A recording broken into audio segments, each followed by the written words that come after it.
Opposition parties in the country have expedited legworks in forming an alliance and making their presence felt in the provinces, which has begun to have a telling impact at the centre. As the development does not seem to augur well for Prime Minister KP Sharma Oli, the Premier has called for an all-party meeting in a last-ditch effort to consolidate his power reins. Good morning, I'm Sarah Sapsanama and these are the headlines of the hour. Maoist centre government at Karnali province wins the confidence vote as 4 UML lawmakers cross floor.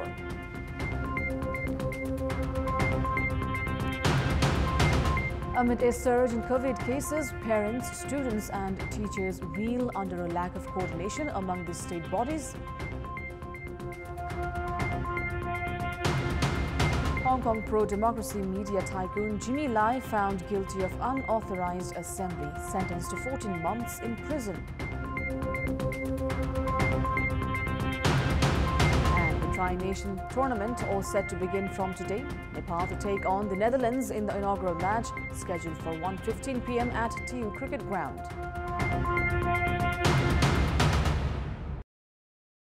The Maoist centre government at Karnali province has won the vote of confidence after 4 lawmakers of Madhav Kumar Nepal faction of CPN-UML crossed the floor.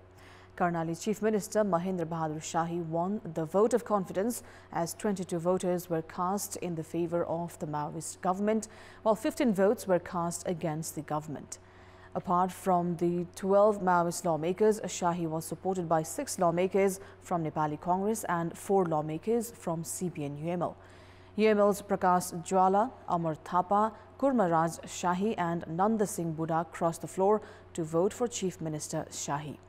The Maoist government had found itself in the minority after the CPN-UML had withdrawn its support to the government. Meanwhile, CPN-UML has begun legworks to initiate action against its 4 lawmakers who crossed the floor in yesterday's confidence vote. Prime Minister KP Sharma Oli has summoned an all-party meeting in the face of increasing threat to his government. The meeting has been called for 11 a.m. at his official residence in Baluatar today. The Prime Minister's press advisor Surya Thapa informed that the meeting has been called to discuss the latest political developments. Meanwhile, the Prime Minister had held a telephone conversation with CPN Maoist Chairman Pushpa Kamal Dahal and urging the Maoist chair to attend the meeting. The 2 leaders, Oli and Dahal, are yet to come face-to-face since the Supreme Court verdict annulled the unification between CPN-UML and CPN Maoist.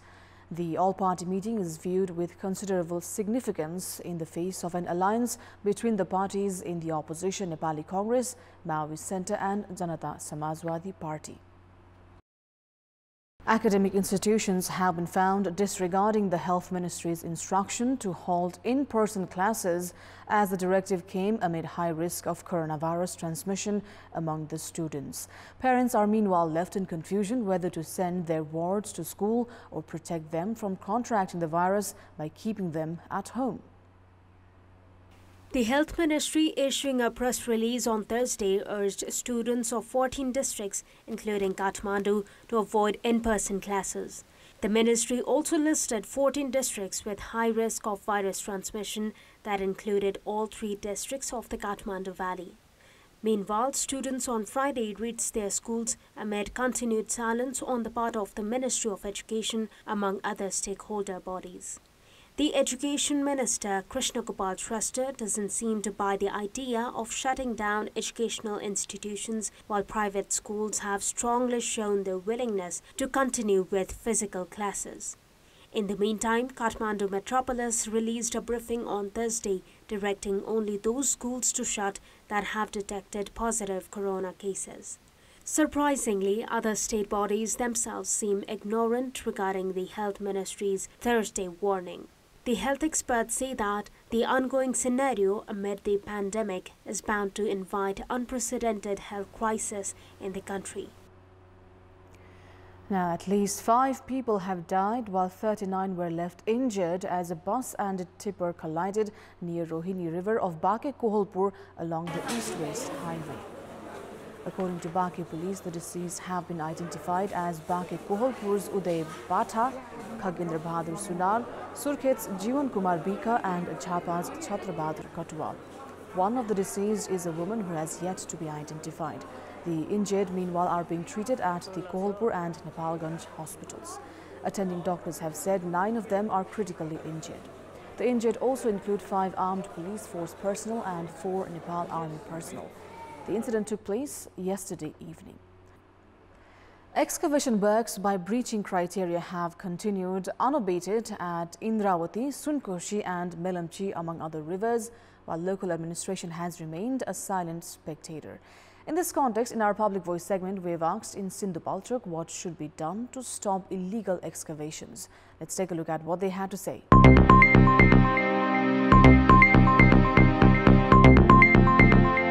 बालुवा निकाल्नको लागि किसानहरूलाई असर परेकोले गर्दाखेरि रोकिदिनु पर्ने भयो वडा कार्यालयदेखि लिएर police प्रशासनदेखि लिएर उहाँहरूले चाहिँ सबैले पहल गरिदिनु पर्ने बालुवा झिकेको कारणले हामीलाई धेरै समस्या भएको छ हाम्रो अब गाउँपालिकाले हेर्ने हो कि पुलिसहरूले हेर्ने हो कि त्यो बालुवा झिक्न चाहिँ दिन भएन रोक्नु पर्छ प्रशासनले पनि कसरी हुन्छ यो बालुवा झिक्नी यो खोलाको रोडा ढुङ्गा झिक्नी चाहिँ रोक्नै पर्छ उनीहरूले रोकेन भने चाहिँ यो अब जे पनि विध्वंस गरेर चाहिँ अब 2-4 जनाले कमाइ गर्छ सारा जनताले चाहिँ दुःख पाउँछ के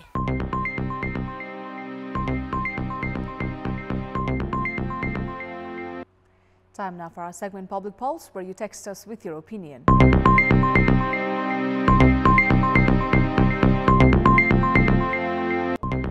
The question is, what's your take on the lack of coordination among state bodies to curb the pandemic? Your options are A, toying with public health, B, not taking responsibility, and C, jurisdiction confusion. Voting is on. Type NEWS, select your option A, B or C and send it to 34001 to share your opinion with us. Time now for the sports news.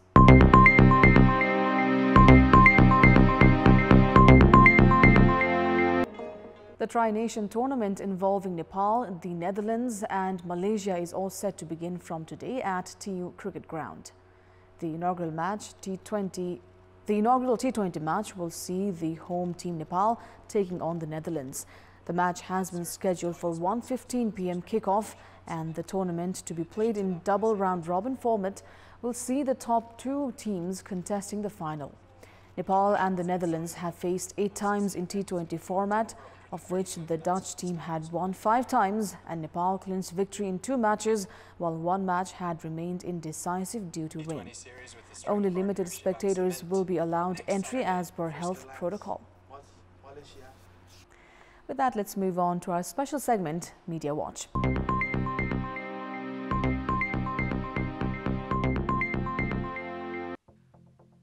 Prime Minister KP Sharma Oli, during Wednesday's address to the nation on the occasion of the Nepalese New Year 2078, claimed that the government had made a number of significant achievements in the year gone by.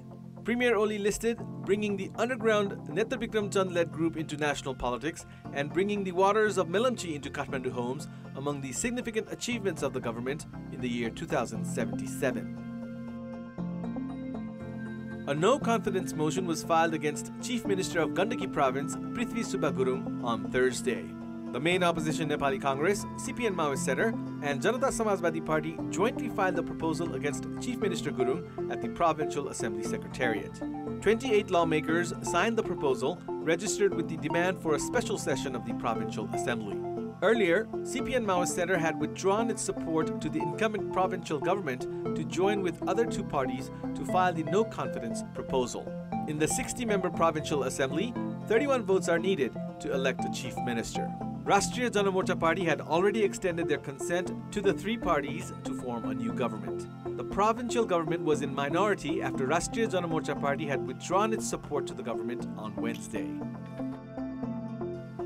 With the confirmation of a double-mutated variant of coronavirus in the country for the first time and around 500 new cases of COVID-19 being reported on a daily basis, the Health Ministry issued an 8-point press release on Thursday, making an appeal to the public to refrain from crowded public places, including all educational institutions.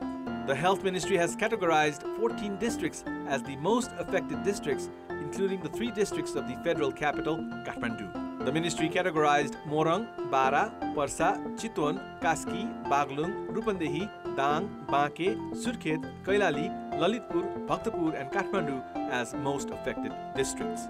The ministry has also urged students not to attend in-person classes in the most affected districts and the general public not to go to seminar halls, party palaces, nightclubs, shopping malls, among other places in these districts. This is Abhyuday Shrestha for Media Watch and Kantipur News Desk.